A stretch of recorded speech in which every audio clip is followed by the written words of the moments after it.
उत्तर प्रदेश के गाजियाबाद में जब गड़े मुर्दे को उखाड़ा गया तो चारों तरफ तहलका मच गया।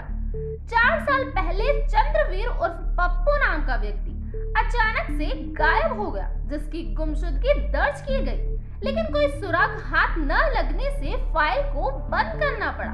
लेकिन 4 साल बाद पत्नी के आशिक के घर 6 फीट गहरे गड्ढे से पप्पू कंकाल के रूप में बाहर आया। लेकिन अब सवाल ये था कि 4 साल बाद ऐसा क्या हुआ। जानेंगे इस पूरी वारदात की कहानी को। नमस्कार दोस्तों, क्राइम के सीरीज में एक बार फिर से आप सभी का स्वागत है। इस कहानी के मुख्य 4 किरदार हैं।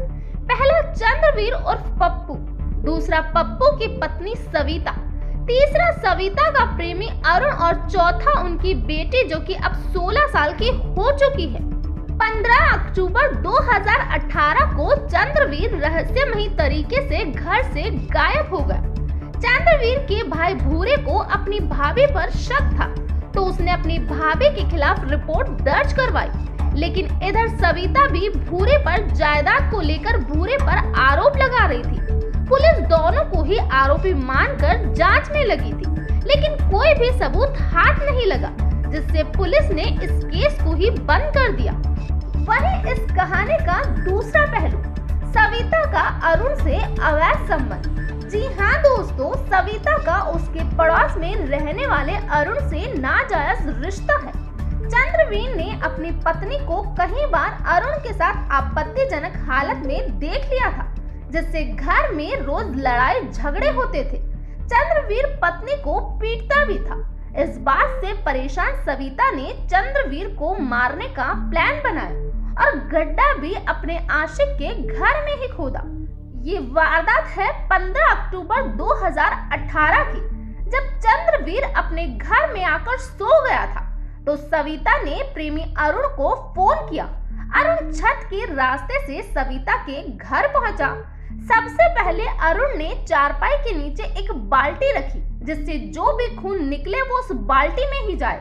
जिसके बाद उसने अपने तमंचे पर एक कपड़ा लपेटा, जिससे गोली की आवाज सुनाई ना दे, और गोली चंद्रवीर के सिर में डाल दी। इसके बाद अरुण ने लाश अपने घर में ही दफना दी, जिसमें उसका पूरा सहयोग उसकी प्रेमिका सविता ने दिया। लेकिन इस हत्या के 4 साल बाद जब एक अधिकारी को पुराने और अनसुलझे केसों को सौंपा गया, तो उसमें एक केस था चंद्रवीर का। एक बार फिर से चंद्रवीर के गुमशुदगी की कहानी शुरू हुई। पुलिस की टीम चंद्रवीर के गांव पहुंची, जहां उन्हें पता चला कि सविता और अरुण का नाजायज रिश्ता है। फिर पूछताछ की गई चंद्रवीर की बेटी से, जहां पहले तो वो घबरा गई, लेकिन जब उसे पूरी सुरक्षा का आश्वासन दिया गया, तो उसने बताया कि उसके सोने के बाद अरुण उसके घर आता है। उसकी माँ के साथ उसके नाजायज रिश्ते हैं। बस फिर क्या, पुलिस अरुण को गिरफ्तार कर लेती है और वो भी अपना जुर्म कबूल कर लेता है। जिसके बाद खुदाई करके उसके घर से चंद्रवीर का कंकाल बरामद किया जाता है।